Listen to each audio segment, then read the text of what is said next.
Daily রাতে আমি আমার পড়া শেষ করার পরে আমি রাতের বেলায় ঠিক করে নিতাম যে আমি পরের দিন কি পড়বো। অনেকে ফিজিক্স, কেমিস্ট্রি আর বায়োলজি পড়তে গিয়ে জিকে ইংলিশে আসলে তেমন একটা গুরুত্ব দেয় না, বাট জিকে ইংলিশ আসলে মেডিকেল ভর্তি পরীক্ষা one type of game changer. একটা প্রেশার যে আমরা মাথার মধ্যে রাখি যে আমাদের চান্স পেতেই হবে, এই প্রেশারটা যাতে আমাদের মাথায় কাজ না করে, আমার কম্পিটিশনটা যাতে আমার সাথে হয়, অনেস্ট ওয়েতে যাতে পরীক্ষা দিয়ে আমি আমার বেস্টটা দিতে পারি, সেটাই আমাদের খেয়াল রাখতে হবে।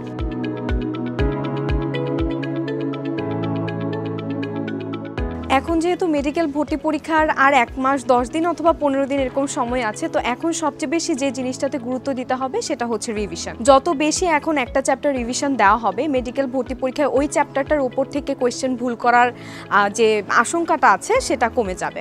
আর আরেকটা যে জিনিস সেটা হচ্ছে বারবার এক্সাম দিতে হবে। মেডিকেল ভর্তি পরীক্ষাতে আসলে কোন প্যাটার্নে কোয়েশ্চেন আসবে সেটা তো আমরা আসলে জানি না, তো এজন্য যত বেশি প্যাটার্নের পরীক্ষা আমরা দিব, তাহলে দেখা যায় যে মেডিকেল ভর্তি পরীক্ষা যেই টাইপেরই কোয়েশ্চেন আসুক না কেন, আমাদের মধ্যে যে মানে অপরিচিত কোয়েশ্চেন আসলে যে একটা নার্ভাস ব্রেকডাউনের একটা ঝামেলা দেখা যায়, সেটা আমাদের একটু রিডিউস হওয়ার চান্স আছে। তো এর জন্য যত বেশি পারা যায় এখন পরীক্ষা দিতে হবে, তার মানে রিভিশন আর পরীক্ষা, এখন এই দুইটার উপরে সবচেয়ে বেশি ফোকাস দিতে হবে।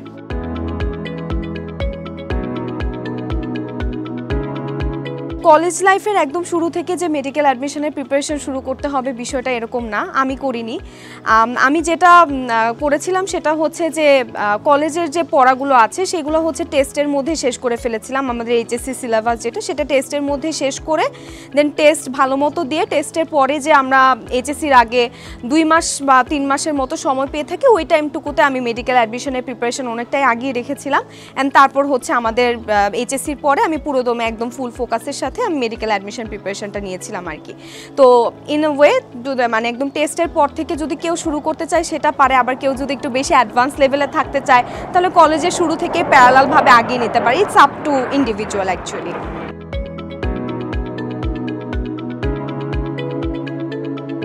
স্পেসিফিক যে একটা রুটিন মেনটেন করতাম সেটা আসলে আমি কখনোই পারি নাই।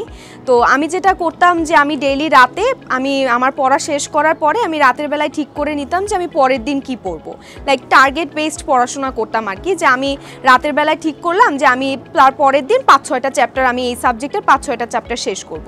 ওইটা শেষ কর যতক্ষণ আমি ওইটা শেষ না করতে পারছি ততক্ষণ আমি পড়ে যেতাম আর কি। এমন না যে ডেইলি কতক্ষণ মানে একদম সময় ধরে যে পড়া হয়েছে এরকম কখনোই হয়নি। আসলে টার্গেট বেস, যতক্ষণ টার্গেট কমপ্লিট না হচ্ছে আমি ততক্ষণ পড়তাম।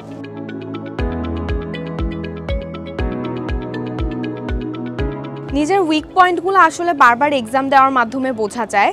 যে এক্সাম দিচ্ছি, একটা চ্যাপ্টার ভালো মতো কমপ্লিট করে পড়ার পরে চেষ্টা করব যে ওই চ্যাপ্টারের ওপর একটা ডেমো এক্সাম দেওয়া মেডিকেল স্ট্যান্ডার্ড ওয়েতে। তারপরে যেই জায়গাগুলো ভুল হচ্ছে তার মানে সেগুলোতে আমার গ্যাপ রয়েছে, তো বারবার এক্সাম দেওয়ার মাধ্যমে আমাদের কেন ভুল হচ্ছে, কিভাবে ভুল হচ্ছে, তারপর ভুল হওয়ার আসলে অনেকগুলো কারণ থাকে। লাইক হয়তো বা আমার এই টপিকটা ভালো মতো পড়া হয় না, অথবা মনোযোগের অভাবের কারণেও সামটাইমস দেখা যায় যে পরীক্ষার সময় ভুল হয়।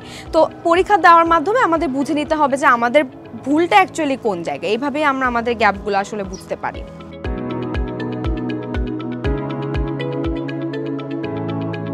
ঢাকা মেডিকেলে চান্স পাওয়ার বিষয়টা আসলে মানে অনেকটা বলতে পারেন যে লাকের মতো, আল্লাহ যেটা চাচ্ছেন আসলে সেটাই হয়। আসলে সবারই উচিত একদম নিজের বেস্টটা দেওয়া। তারপর কোন মেডিকেলে চান্স পাবে সেটা আসলে আমরা তো আগে থেকে বলতে পারি না, কিন্তু আসলে যে কোনো ভালো মেডিকেলে চান্স পাওয়ার জন্যই আমাদের বেশ কয়েকটা কাজ করতে হয়। একটা হচ্ছে রেগুলারিটি মেনটেন করে পড়াশোনা করা। লাইক আমি একদিন পড়লাম তার পরের দিন পড়লাম না, এরকম আসলে করা যাবে না। মেডিকেল অ্যাডমিশনের প্রিপারেশন নেওয়ার সময় যেই 3 মাস অথবা 3.5 মাস আমরা সময় পাচ্ছি, একদম কনসিস্টেন্সি মেনটেন করে আমাদের মানে ভালো করে পড়তে হবে, বারবার এক্সাম দিতে হবে, অনেক বেশি রিভিশন দিতে হবে, আর অবশ্যই সৃষ্টিকর্তাকে ডাকতে হবে।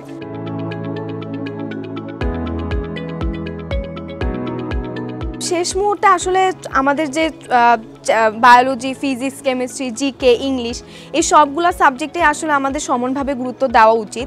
অনেকে ফিজিক্স, কেমিস্ট্রি আর বায়োলজি পড়তে গিয়ে জিকে ইংলিশে আসলে তেমন একটা গুরুত্ব দেয় না, বাট জিকে ইংলিশ আসলে মেডিকেল ভর্তি পরীক্ষা one type of game changer.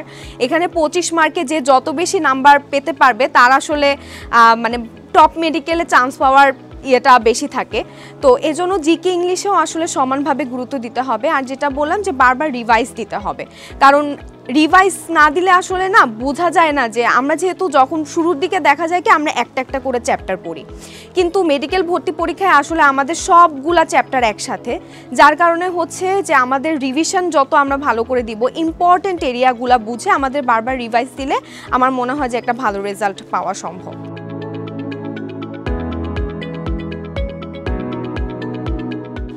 কোচিংয়ে আসলে আমাদের দেখা যেত যে লাস্টের দিকে পেপার ফাইনাল হতো, সাবজেক্ট ফাইনাল হতো, তো আমি চেষ্টা করতাম যে কোচিংয়ে যে একটা রুটিন দেওয়া হতো, যে কোনো একটা কোচিংয়ের রুটিনটাকে একদম ফুললি মেনটেন করা। আমি অনেকগুলো কোচিংয়ের সাথে যুক্ত ছিলাম এক্সাম দেওয়ার জন্য, তো দেখা যেত যে কোনো একটা কোচিংয়ের এক্সাম রুটিনটাকে আমি একদম ফুললি মেনটেন করতাম। ওটা ভালো মতো পড়া শেষ হওয়ার পরে আমি অন্য কোচিংয়ের পড়তাম আর কি। তো বাট ফার্স্টলি হচ্ছে যে কোনো একটা কোচিংয়ে যেই রুটিনটুকু দেওয়া হয়েছে ওই রুটিন অনুযায়ী নিজের পড়াশোনাটা শেষ করতে হবে।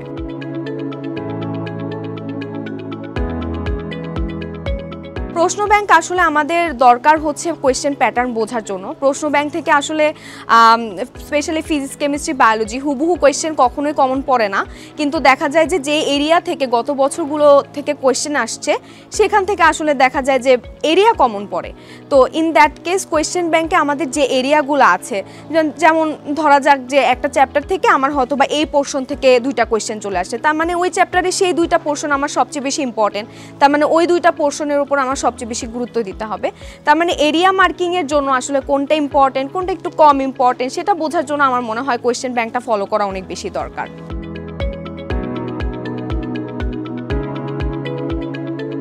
আমি আসলে মেডিকেল ভর্তি পরীক্ষা প্রস্তুতি নেওয়ার সময় যে জিনিসটাতে সবচেয়ে বেশি ফোকাস করেছিলাম সেটা হচ্ছে এক্সাম দেওয়া। কারণ আমার কাছে মনে হতো যে আমি পড়ে গেলাম একটা চ্যাপ্টার, কিন্তু আমি যদি সেটা নিজেকে যাচাই না করি যে আমার পড়াটা কতটুকু হয়েছে, তাহলে তো আসলে আমি বুঝতেই পারলাম না যে আমার পড়াটা কি ভালো হয়েছে নাকি আমার কোন জায়গায় গ্যাপ আছে। তো আমি শুরু থেকে চেষ্টা করতাম যে একটু বেশি বেশি এক্সাম দেওয়ার। মেডিকেল ভর্তি পরীক্ষার 1 থেকে 1.5 মাস আগে আমি অনেকগুলো কোচিং সেন্টারের সাথে যুক্ত হই শুধুমাত্র এক্সাম দেওয়ার জন্য। তো এই এক্সাম দেওয়ার মাধ্যমে আমি আসলে নিজের ভুলগুলো বুঝতে পারতাম, এবং যেহেতু একটা কন্টিনিউয়াস একটা প্রেশারের মধ্যে থাকতাম যে না আমার কালকে এই বিষয়ের উপর পরীক্ষা আছে, আমাকে তো পড়া শেষ করতেই হবে। তো এই যে কন্টিনিউয়াস একটা প্রেশার প্লাস এক্সাম দেওয়ার যে এক্সপিরিয়েন্স, মেডিকেল ভর্তি পরীক্ষাতে আসলে 1 ঘন্টার মধ্যে আমাদের 100টা কোয়েশ্চেন অ্যান্সার করতে হয়। এটার জন্য আমাদের আসলে টাইম ম্যানেজমেন্ট, নার্ভাস ব্রেকডাউন প্রিহিবিট করা, এগুলো সব কিছুই আসলে অনেক বেশি দরকার। তো এজন্য হচ্ছে আমাদের বারবার এক্সাম দেওয়া, মডেল টেস্ট দেওয়া খুবই দরকার।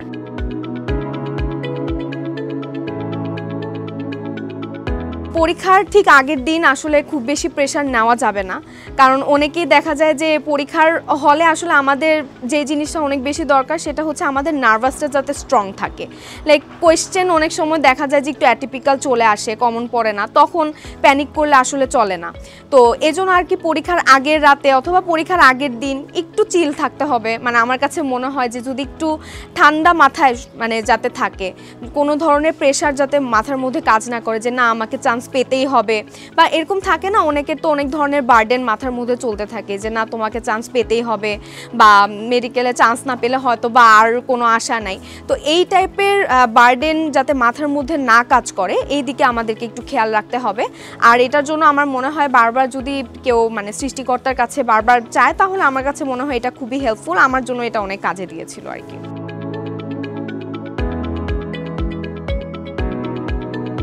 একটা প্রেশার যে আমরা মাথার মধ্যে রাখি যে আমাদের চান্স পেতেই হবে, এই প্রেশারটা যাতে আমাদের মাথায় কাজ না করে। মেডিকেল ভর্তি পরীক্ষায় যদি আমাদের যদি মেডিকেল ভর্তি পরীক্ষায় যদি মিস হয়ে যায় তাহলে আমাদের আসলে আরও অনেকগুলো স্কোপ থাকে। তো মেডিকেল ভর্তি পরীক্ষায় মানে চান্স না পেলেই যদি যে আমাদের লাইফ আসলে মানে ইয়ে হয়ে যাবে এরকম আসলে না ব্যাপারটা। তো এই রকম মাইন্ড সেট আপ রাখলে আমার কাছে মনে হয় যে প্রেশার অনেকটুকুই কমে যায়। আর ফ্যামিলির মানুষদের সাথে কথা বলতে হবে, আম্মু আব্বু তাদের সাথে বারবার কথা বলতে হবে, যাতে একটা মেন্টাল সাপোর্ট যাতে সবসময় থাকে সেদিকে একটু খেয়াল রাখতে হবে।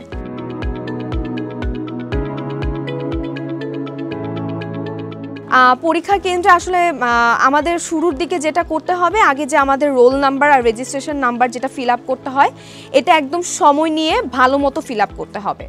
এবং এটার পরে হচ্ছে আমাদের যেই কোয়েশ্চেনগুলো আমরা পড়ব, কোয়েশ্চেনগুলো দেখার পরে যেগুলো আমাদের কমন পড়ছে, মানে একদম এক দেখাতে আমি জানি যে এই কোয়েশ্চেনটার অ্যান্সার এটা হবে, আগে সেটা দাগিয়ে ফেলবো।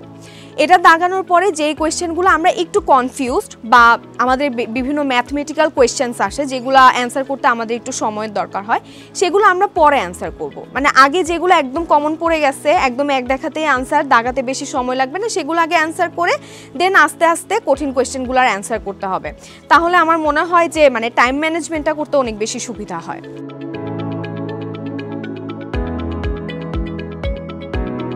প্রস্তুতির বাইরে কোয়েশ্চেন চলে আসলে আসলে এরকম মেডিকেল ভর্তি পরীক্ষা আসলে কেউই 100তে 100 পায় না।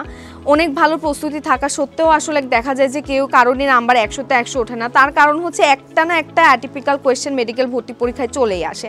এছাড়াও আরও অনেক ফ্যাক্টর আসলে কাজ করে। তো ইন দ্যাট কেস আসলে 100টার মধ্যে 100টা কোয়েশ্চেনই যে আমাদের দাগাতে হবে অথবা কারেক্ট করতে হবে এরকম কিন্তু কোনো কথা নাই। তো অ্যাটিপিক্যাল যে কোয়েশ্চেনগুলো সেগুলো আমরা দুই ওয়েতে হ্যান্ডেল করতে পারি। একটা হচ্ছে কিছু কিছু কোয়েশ্চেন থাকে যেগুলো হচ্ছে আমরা কখনো চোখেই দেখি নাই, মানে আমাদের কোনো আইডিয়াই নেই এসব সম্পর্কে। তো এই টাইপের কোয়েশ্চেনগুলো আমরা অ্যাভয়েড করে যাব, কারণ আমাদের যেহেতু মেডিকেল ভর্তি পরীক্ষায় নেগেটিভ মার্কিং আছে, তো আমরা যদি আন্দাজে যদি দাগাই দিই যে কোয়েশ্চেন আমরা কখনো চোখেই দেখি না, তাহলে আসলে এক্সট্রা 0.25 নাম্বার হচ্ছে আমাদের ডিডাক্ট করে যাচ্ছে। কিন্তু যেই টাইপের কোয়েশ্চেনগুলো দেখা যাচ্ছে যে হয়তো বা আমি পড়েছি কিন্তু আমার আসলে সেরকমভাবে মনে নাই, অথবা 2-3টা অপশন হয়তো বা আমাদের অপরিচিত আছে, সেগুলো একটু লজিক খাটাই, একটু মাথা খাটাই এগুলো অ্যান্সার করা যেতে পারে। এরকম অনেক ট্রিক্স আসলে মেডিকেল ভর্তি পরীক্ষা নেওয়ার সময় অনেকে শিখে থাকে, তো এইভাবে করে আসলে দাগানো দেওয়া যেতে পারে আর কি।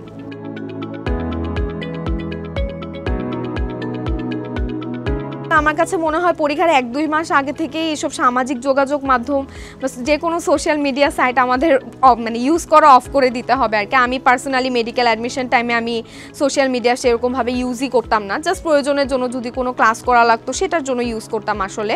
কিন্তু তারপরও যদি মানে দেখা যায় যে কানে চলেই আসে যে এরকম কোয়েশ্চেন ফাঁস হয়েছে অর সামথিং, এই জিনিসটা মাথায় রাখতে হবে যে নিজের কম্পিটিশনটা আসলে নিজের সাথে। তো আলটিমেটলি কোয়েশ্চেন ফাঁস এটা আগের এটার টেন্ডেন্সি অনেক ছিল, বাট এখন আসলে এটা হয়তো বা অনেকটাই কমে এসেছে। তো এই ধরনের মানে যে ভুয়া যেসব রিউমার্স, এটা আসলে আমাদেরকে অ্যাভয়েড করাই উচিত, কারণ আসলে যারা কোয়েশ্চেন কিনে পরীক্ষা দিবে, বাট আমার কম্পিটিশনটা যাতে আমার সাথে হয়, অনেস্ট ওয়েতে যাতে পরীক্ষা দিয়ে আমি আমার বেস্টটা দিতে পারি, সেটাই আমাদের খেয়াল রাখতে হবে।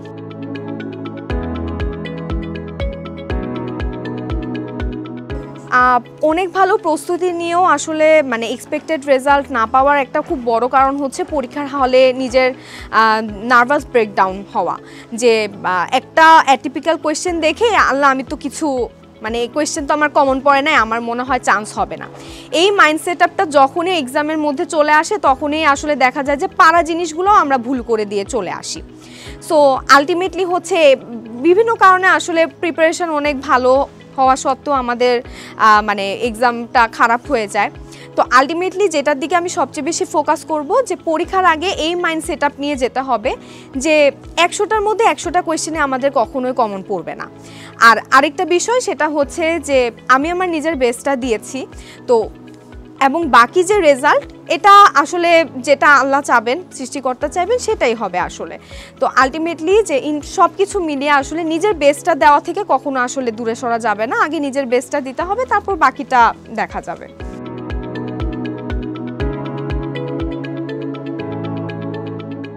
ঘুম আসলে বিষয়টা আমার কাছে মনে হয় যে 5-6 ঘন্টা ঘুম আমার কাছে এনাফ লাগে।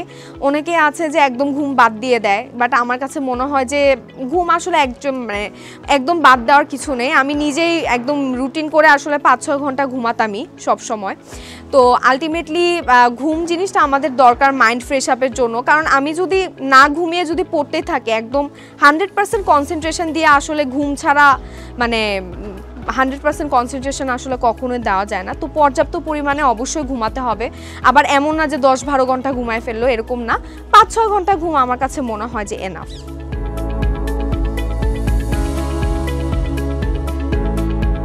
ইম্পর্টেন্ট যে জিনিসগুলো আছে সেগুলোতে আগে ফোকাস করতে হবে। আমরা এক্সট্রা জিনিস কখন পড়ি? যখন আমাদের একদম যে ম্যান্ডেটরি যে জিনিসগুলো আছে সেগুলো হচ্ছে যখন আমাদের শেষ হয়ে যায় তখন আমরা এক্সট্রা নাম্বার পাওয়ার জন্য আমরা কিছু এক্সট্রা বাড়তি জিনিসপাতি পড়ি। কিন্তু যাদের প্রিপারেশন একটু কম তারা হচ্ছে যেটা না পড়লেই না সেই জিনিসটার দিকে ফোকাস একটু বেশি করবে। লাইক একটা চ্যাপ্টারের সব টপিক ইম্পর্টেন্ট থাকে না মেডিকেল অ্যাডমিশনের জন্য, তো যেই টপিকটা সবচেয়ে বেশি ইম্পর্টেন্ট সে আগে সেগুলোর উপরে ভালো মতো প্রস্তুতি নিক, তারপর সব কিছু কমপ্লিট হয়ে যাওয়ার পর তার প্রস্তুতিটা যখন একটু হলেও গোছানো হয়ে যাবে তারপর সে একটু অ্যাডভান্স প্রিপারেশন নেওয়ার জন্য যদি সময় পেয়ে থাকে তাহলে সেটা নিতে পারে, বাট আগে ইম্পর্টেন্ট এরিয়াগুলো পড়বে।